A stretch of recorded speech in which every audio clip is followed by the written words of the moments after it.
कड़े इंतजाम यहां पर किए गए हैं। देहरादून में सुपर 130 हर्क्यूलिस विमान पहुंच चुका है और लगातार नजर बनी हुई है, लेकिन अभी भी 24 से 48 घंटे का समय प्रशासन ये मानकर चल रहा है, जिसके बाद ही नुकसान का आकलन किया जा सकेगा। लेकिन सारी चिंताएं इस वक्त उन परिवारों के साथ हैं जिनके लोग लापता हुए हैं।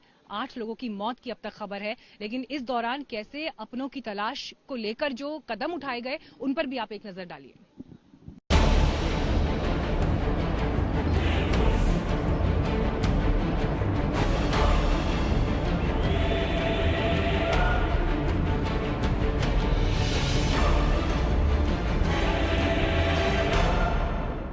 ये कैसा तूफान आ रहा है? वहाँ नीचे देखो। कहाँ नीचे?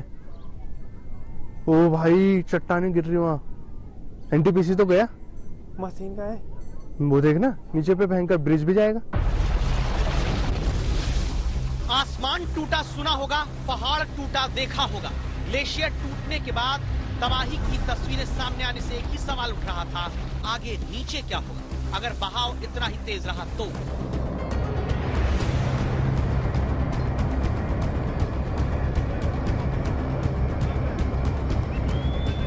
लेकिन इसके तुरंत बाद सबसे बड़ा फैसला लिया गया, टिहरी बांध पर पानी को रोक देने का फैसला, ताकि आगे पानी का वेग और तेज न रहे। इसीलिए टिहरी बांध पर पहुंचे आज तक संवाददाता दिलीप सिंह राठौड़ को सुनिए। टिहरी डैम का जो जल स्तर है वो धीरे धीरे बढ़ता चला जा रहा है। हालांकि रोक लिया गया है यहाँ पर टिहरी डैम के जल को, जिससे आगे आने वाले समय में जो मैदानी क्षेत्र हैं, चाहे वो ऋषिकेश हो या फिर वो हरिद्वार हो, वहां तबाही ना हो। क्योंकि अगर पानी एक साथ छोड़ा जाता है तो वहां आने वाले समय में दिक्कत हो सकती है, क्योंकि महाकुंभ का समय है 2021 का। 11 फरवरी को पहला स्नान है, तो वहां कार्य चल रहे हैं और उसकी वजह से कार्य को रोक दिया गया है। हर जगह से तट के पास रहने वाले लोगों को खाली करने के आदेश दे दिए गए, खाली करवा लिया गया है। इसके बाद कैसे उत्तराखंड से उत्तर प्रदेश तक प्रशासन अलर्ट हुआ, इसकी तस्वीरें एक एक करके देखते जाइए। गढ़वाल के श्रीनगर में लोगों को तुरंत नदी के किनारे सावधान किया जाने लगा। हरिद्वार अलर्ट हो गया, हरिद्वार में लोगों को हटाया जाने लगा, क्योंकि यहाँ पर कुंभ की तैयारी चल रही है। संपूर्ण घाट क्षेत्र को प्रतिबंधित कर दिया गया है। आप लोग अपने गंतव्य को प्रस्थान करें, अपने परिवार के साथ सुरक्षित अपने गंतव्य को प्रस्थान करें। यूपी में बिजनौर में नदी किनारे लोगों को माइक से अनाउंस करके सावधान रहने के लिए कहा जाने लगा। जोशीमठ में ग्लेशियर फट गया है, जिसके कारण गंगा नदी में बहुत भारी पानी और उसके साथ सैलाब आ रहा है। सभी लोगों को सूचित कर दें कि अपने खेतों में न जाए। 2 बजे के बाद पानी आने की संभावना है। बुलंदशहर से लेकर उन्नाव तक गंगा नदी का जलस्तर बढ़ने का अंदेशा देख प्रशासन सतर्क रहा। प्रशासन की सतर्कता ने लोगों को जागरूक रखा और गनीमत रही कि सुबह तबाही लाता सैलाब शाम तक अलकनंदा नदी में ज्यादा उफान नहीं पैदा कर पाया। बीजेपी के मुख्य प्रवक्ता और राज्यसभा सांसद अनिल बलूनी भी इसी क्षेत्र से आते हैं और जैसे ही ये खबर सामने आई कि चमोली में इस तरह से ग्लेशियर फटा है और उसके बाद कैसे एक पूरा पावर प्रोजेक्ट उसमें तबाह हो गया उसकी जद में आकर, तो उन्होंने इस घटना को बेहद करीब से इस पर नजर बनाते हुए फौरी कदम उठाए। गृहमंत्री से लेकर प्रधानमंत्री तक से उन्होंने बात की।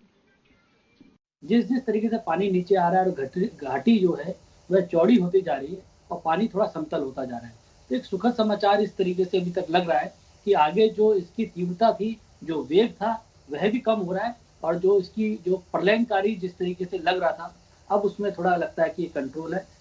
हम भगवान से यही प्रार्थना करते हैं कि इससे कम मानव जीवन की हानि हो। आगे जो नीचे घाट हैं उन सबको खाली करा दिया गया है। जो निचले स्तर पे लोग रहते हैं उनको ऊपर जाने के लिए कहा गया है। लगातार राज्य प्रशासन और जितने हमारे जिले पड़ते हैं उन सबका प्रशासन लग के कार्य कर रहा है। भारत सरकार ने बहुत तीव्रता के साथ इसके साथ कार्य किया है। स्वयं मेरी केंद्रीय गृह मंत्री जी से इस विषय पर लंबी बातचीत भी हुई है। उन्होंने तुरंत एनडीआरएफ, भारतीय वायुसेना को भी तैयार रहने के लिए कहा। आईटीबीपी के जवान वहाँ लगातार हमारे काम कर रहे हैं। तो पूरी तरीके से भारत सरकार और राज्य सरकार मिलकर इस रेस्क्यू ऑपरेशन को चला रही है। लार्जर एक सवाल ये भी है कि आगे हम लोगों को ये भी सोचना चाहिए, केदारनाथ हादसे के बाद अब ये जो एवलांच आया, ये जो पूरा बाढ़ आई है, इसके बाद एक जरूर हम लोगों को सबको विश्लेषण करना चाहिए कि पहाड़ों पे और जो ऐसे आपदा संभावित जो क्षेत्र हैं उस पे किस प्रकार से निर्माण किए जाए नदी के किनारे, क्योंकि आप देखिएगा कि नदी के किनारे सारे कस्बे बने हैं, उस पर भी आगे आने वाले समय पे सोचना होगा कि किस प्रकार से कंस्ट्रक्शन होना है, किस प्रकार से वहाँ बसाहट होनी है नदी के आसपास। इस पे एक लार्जर बाद में हम लोग जब ये आपदा निकलेगी तो जरूर इस पे विचार करके इस पे कोई नीति हम लोगों को तैयार करनी चाहिए। अभी जो सबसे बड़ा सवाल हमारे सामने है कि आगे मानव जीवन की हानि कम से कम, जिन इलाकों में पानी आने वाला है वहाँ कैसे सावधानी बरती जाए। मैंने कहा ना आपको, अलकनंदा में जगह जगह पे घाट बने, अगर आप देवप्रयाग में देखेंगे, अगर आप श्रीनगर के आसपास देखेंगे कि नदी का किनारा है और कई जगहों पर घाट है, वहां पर लोग ना जाएं। जो लोग नीचे की तरफ रहते हैं वो ऊपर रहें। और पहले जैसी तरह की आशंका की जा रही थी कि बहुत ज्यादा पानी हरिद्वार ऋषिकेश की तरफ आएगा, हरिद्वार और ऋषिकेश में ज्यादा बसाहट इसके आसपास है, ज्यादा पॉपुलेशन है, तो वो हम लोगों के लिए खतरा था। लेकिन प्रशासन ने बेहतरीन तरीके से हरिद्वार, ऋषिकेश और इस पूरे इलाके को एकदम जागृत कर दिया था और उनको तैयारी पे रखा था कि इधर पानी आएगा तो आप सब तैयार रहिए। बहुत ही अच्छे तरीके से नुकसान कम से कम हो इसके लिए तैयारी की गई थी और पूरे इलाके को सैनिटाइज किया गया था इसके लिए पूरे